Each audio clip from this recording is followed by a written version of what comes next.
President Buhari speaks to the nation on Independence Day, touts success of war against corruption. APC reschedules governorship primaries in 3 states as Lagos candidates trade barbs. In international news, UK's Brexit minister warns European Union against bullying. And in sport, Libya names crack squad to face Nigeria Super Eagles in AFCON qualifiers.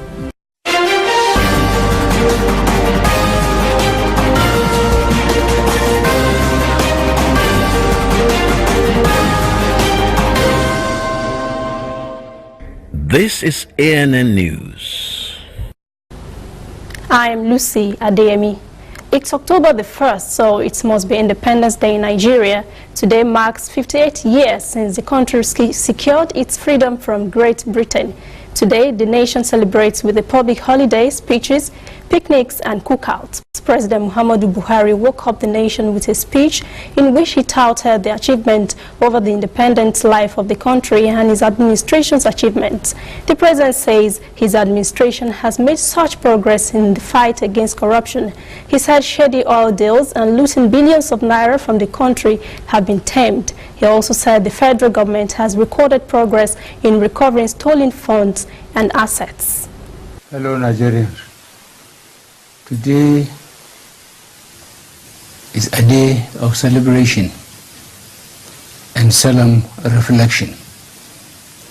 It is the anniversary of the day Nigerians realized one of the most cherished of human desires, the desire for freedom.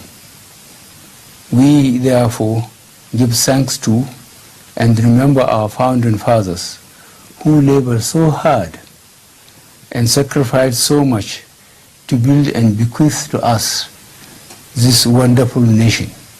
On this 1st October date, and on the eve of the start of the general election cycle, we should do well to reflect on what binds us together and the great strength our diversity bestows on us. Our thoughts and prayers are always with the victims of Boko Haram's atrocities and their families. Beyond that, we know that the goals of the Boko Haram terrorists include capturing territories, destroying our democracy, and denying our children the right to education. We will not allow them to succeed. Osun rerun election has come and gone, and Gboyega Oyetola of the All Progressives Congress APC is a governor-elect. Kunle Oyatomi, APC spokesman in Osun, said the governor-elect will build on the legacies of Governor Rauf Aregbesola. He says Aregbesola has performed well and has brought good democratic dividends which have transformed the state. Oyetola also commended INEC and the security agencies for the professional and peaceful outcome of the election. He urged Osun citizens to support the incoming governor so he can make Osun greater than its present status. Oyetola received 255,505 votes to defeat PDP's Ademola Adeleke, who polled 255,023 votes. The National Working Committee of the All Progressives Congress APC has rescheduled the governorship primaries in Lagos, Enugu and Adamawa states. In a statement released on Monday in Abuja, party spokesman Yekini Nabena says not only are Enugu and Adamawa primaries rescheduled for Thursday, the mode of primaries has now been changed from indirect to direct primaries. He said Lagos governorship primaries will now hold on Tuesday. The governorship race in Lagos is getting more interesting by the day. There have been nasty charges and counter-charges. Incumbent Governor Akinwumi Ambode has claimed that his opponent in the APC governorship race, Babajide Sanwo-Olu, was arrested for spending fake dollars in a nightclub in the U.S. During a press conference in Lagos on Sunday, Ambode said his opponent had been arrested and detained in the U.S. for months for the alleged crime. He further said Sanwo-Olu, quote, doesn't have the competence to do what he is being propelled to do, end quote. He also charged that his opponent has gone for rehabilitation at a Lagos hospital, but fell short of disclosing the reason for the rehabilitation.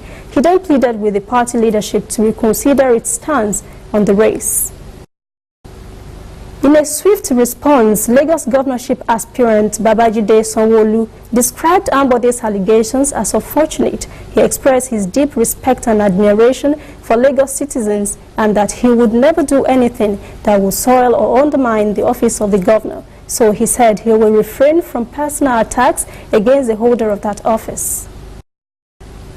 Meanwhile, councillors in all the 20 local government areas and 37 local council development areas of Lagos State said on Sunday they are behind the second-term bid of Governor Akinwumi Ambode. They said they have courageously and boldly adopted Ambode's second term. The councillors also debunked a media report claiming they shunned an invitation extended to them by the state's governor. They described the story as, quote, another fabrication by detractors who are jittery over imminent defeat in the rescheduled APC governorship primary election, end quote. The councillors were addressing a press conference at the headquarters of Ambode Mandate Support Group in Ikeja on Sunday. They had earlier endorsed Ambode's second-term bid. Bayelsa State Governor Seria K. Dixon says more than 70% of the state is under flood waters. With officials of the National Emergency Management Agency in tow, the governor toured some of the mostly affected communities, including his hometown, Toru Orua. He expressed shock at the force of rushing flood water from the Fokadus River in the community. Many parts of the state are underwater, and some of the communities have been totally cut off from others by increasing flood level. The governor has described the flood as a major disaster. Thousands of people have been rendered homeless, and some unaffected public buildings have been converted to temporary internally displaced camps.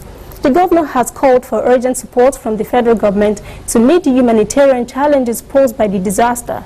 He also urged the federal government to declare a flood emergency in the state. The federal government has reaffirmed its commitment to destroy structures built under high-tension wires across the country. Managing Director of the Nigerian Electricity Management Services Agency, NEMSA, Peter Eweso, says the 11 electricity distribution companies, DISCOs, in the country have already started disconnecting all houses under high-tension power lines nationwide. Eweso says immediate demolition of such structures is necessary because they violate state laws and pose great health risk to those who own such structures. He says there are frequent incidences of electrocutions and fires. He emphasized that these lines are known to emit signals that are dangerous to the human body. He also asked all who own such structures to take the notice seriously.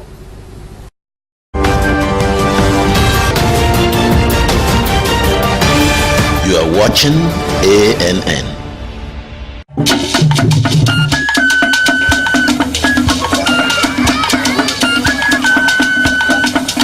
Are you sure you want to do this? Madam, go and bring us your husband. Okay, hello baby. We're in this together, okay? Can you hear me? Keep coming forward.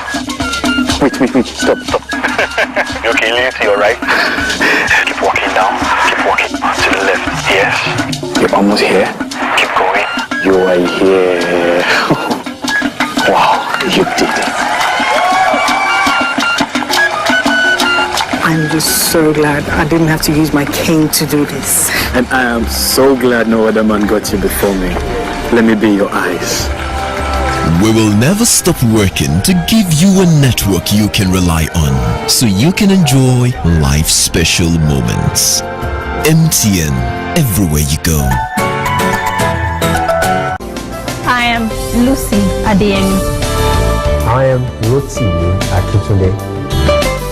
I am Olajumoke Olatunji. We bring you the news On ANN News. Business,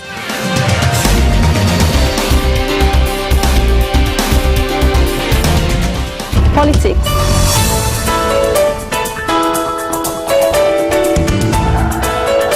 Global News. Watch ANN News in a truly African spirit. Welcome back. This is ANN News. In African stories, Cameroon's restive Anglophone regions were in lockdown on Monday as separatists prepared to celebrate 1-year anniversary of a symbolic independence declaration just a week before nationwide presidential polls. A 48-hour curfew was imposed on English-speaking towns in the regions rocked by deadly clashes by the majority Francophone divide. Shops and bars were ordered to close, meetings of more than 4 persons were banned, and transportation was suspended. It is reported that there are now more than 1,000 separatist fighters who control a significant proportion of rural areas and main roads in the Anglophone region. Violent clashes in Sierra Leone during a local by-election has left a teenage boy dead, prompting cancellation of the ballot. Police and election officials said on Sunday, there was a confrontation between supporters of the ruling Sierra Leone People's Party, SLPP, and the opposition All People's Congress on Saturday at a polling station in the northern Cambia district where a ballot box was destroyed. Polling station staff were reportedly prevented from leaving for hours until they were rescued by the army. It was not clear what sparked the confrontation. 2 soldiers and 2 women have been killed overnight in attacks in Democratic Republic of Congo's war-torn North Kivu province.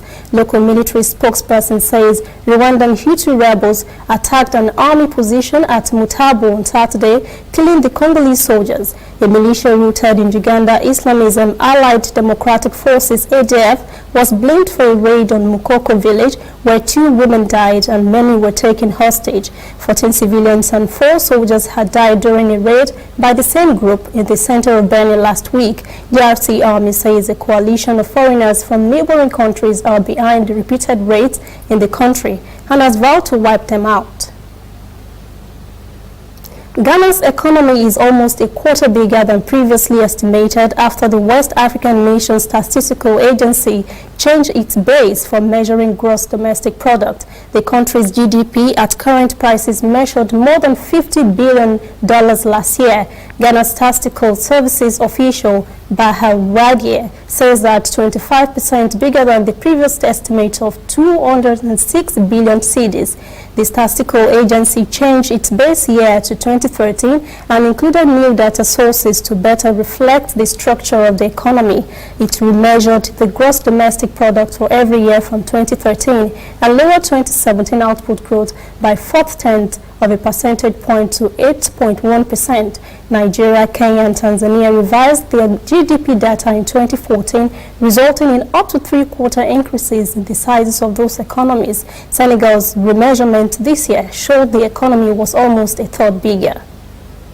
Eritrea's Foreign Minister Osman Mohamed Saleh has called on the UN General Assembly on Saturday to lift sanctions against his country after it signed a peace deal with Ethiopia. He also demanded compensation for his country's economic hardship. Since signing the agreement 2 months ago, the UN Security Council has not moved to lift the arms embargo and targeted sanctions imposed on Eritrea 9 years ago for its alleged support to armed groups in Somalia. Asmara has denied those claims. Ethiopia's Prime Minister Abiy Ahmed and Eritrea's President Isaias Afwerki signed a peace declaration in July that formally ended 2 decades of hostility. U.S. First Lady Melania Trump heads for Africa on her first big solo international trip, aiming to make child well-being the focus of a 5-day tour to 4 countries. Mrs. Trump departs on Monday and will open her first ever visit to the continent in Ghana on Tuesday, followed by Malawi, Kenya, and Egypt. Her husband, President Donald Trump, has spoken impolitely of the continent in the past, using even vulgar terms. The Africa Program Director at the Center for Strategic and International Studies, Jude Verdamanton, says that could leave the First Lady with some fence-mending duties on this trip. Mrs. Trump's 5 days on the continent will feature a mix of visits to hospitals, schools, and shelters as she focuses on the well-being of children.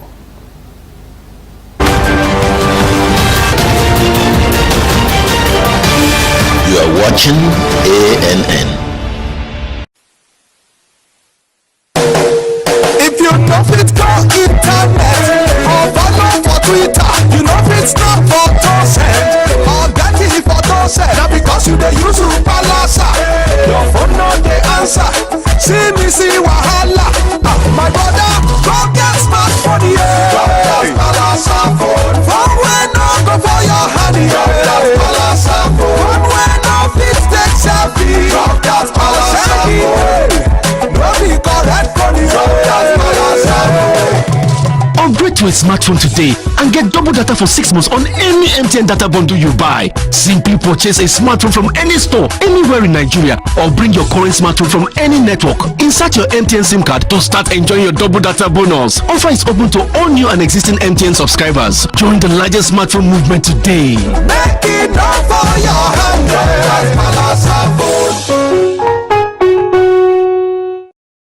There is a new all-news network on the scene in Nigeria to give news from a purely news perspective and to promote free information flow across Africa. Fresh views, unbiased, bold, with a purely African view. African News Network, ANN, in a truly African spirit. Welcome back. This is ANN News. In international stories, Britain has challenged EU's negotiating tactics and warned that it cannot be bullied. Brexit Minister Dominic Raab sharpened the government's criticism of the European Union on Monday for touting Prime Minister Theresa May and making even more difficult the already sour Brexit talks. May's ministers have come out one by one at their party's annual conference in Birmingham to warn the EU that they will embrace living without a deal if the bloc fails to respect Britain in the talks, just 6 months before Britain is due to leave the EU. In the country's biggest shift in foreign and trade policy in more than 40 years, Prime Minister May faces growing criticism over a proposal not only in her governing party but also in Brussels. United States and Canada have forged a last-minute deal to salvage a trilateral trade accord, and U.S. President Donald Trump has praised Canada's entry into the reworked NAFTA deal with the United States and Mexico. The pact, announced on Sunday, helps preserve the nearly quarter-century-old, more than $1 trillion open trade zone among the three North American neighbors. Trump had long sought to rip up the NAFTA deal in its original form as part of his vow to shake up global trade. The president had maintained the deal as it existed did not favor the United States. He also pledged that the new United States-Mexico-Canada agreement will bring more jobs into his country.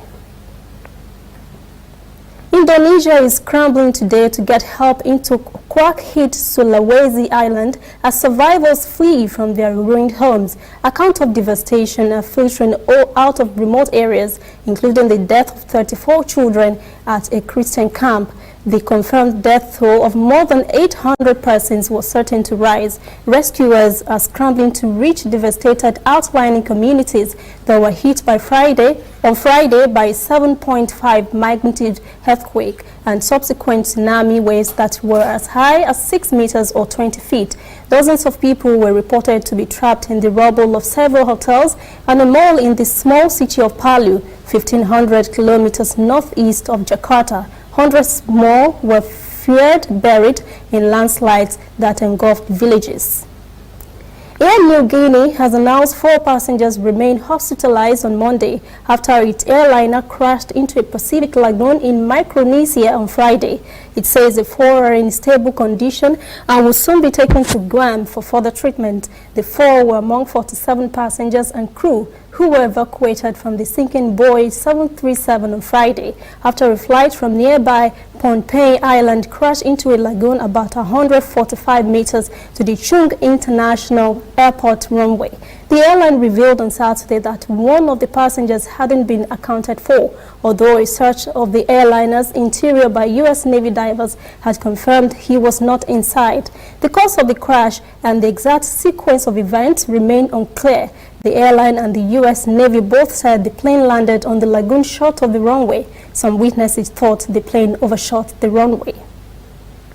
The Greek government said on Monday the opportunity to solve a dispute over the name of Macedonia must not be wasted. A day after a referendum showed support for a deal on the issue, but it failed to achieve the required turnout. A vast majority of voters supported the deal reached between Greece and Macedonia in June, under which the country's name will be changed to the Republic of North Macedonia. Macedonia's Prime Minister Zoran Zaev failed to secure the 50% turnout required to make the vote valid and has pledged to press on with the vote in Parliament.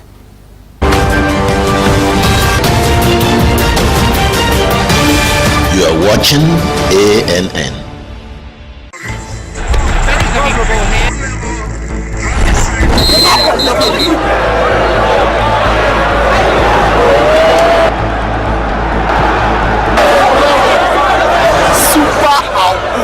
MTN gives 2,000% bonus for reactivating your MTN SIM.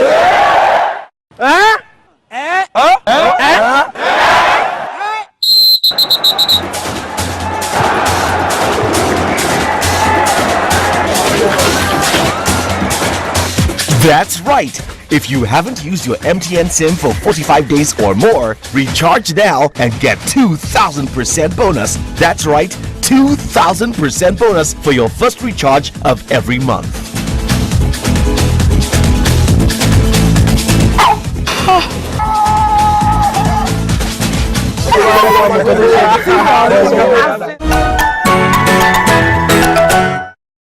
There is a new all-news network on the scene in Nigeria to give news from a purely news perspective and to promote free information flow across Africa. Fresh views, unbiased, bold, with a purely African view.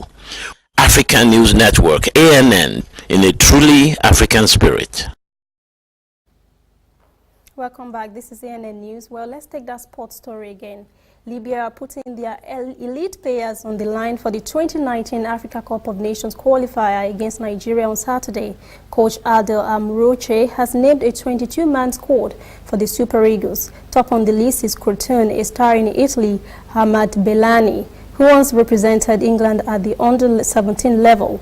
Other big names on the list are Ali Al-Musrati, who plays for Portugal's club Victoria Guimarães, Ismail Tajiri Shradi of New York City FC, and Deportivo Elvez player Hamdo El Honi. The coach also listed other foreign-based players, including Al Ittihad of Saudi Arabia defenders Ahmed Kamel Telbi, Tarek Nasser Jemal, and Mutasem Masoud Sabo.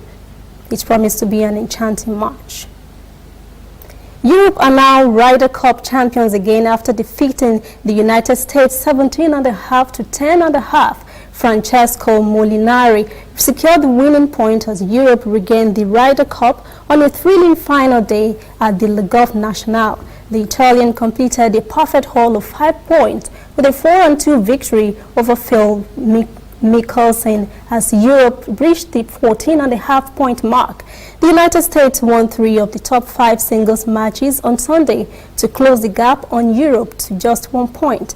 But Europe's experienced players took a firm grip of their matches. Europe's 10-6 lead meant they came into day 3 needing just 4.5 points from the 12 singles clashes for a 9th Ryder Cup win in the last 12 encounters. That's ANN News this evening. Thank you for joining us. For details on these and other stories, visit our website, annafrica.net. Conversation continues on our social media platforms, Twitter, Instagram, and Facebook at ANN Africa TV. I am Lucy Adeyemi. Have a pleasant evening.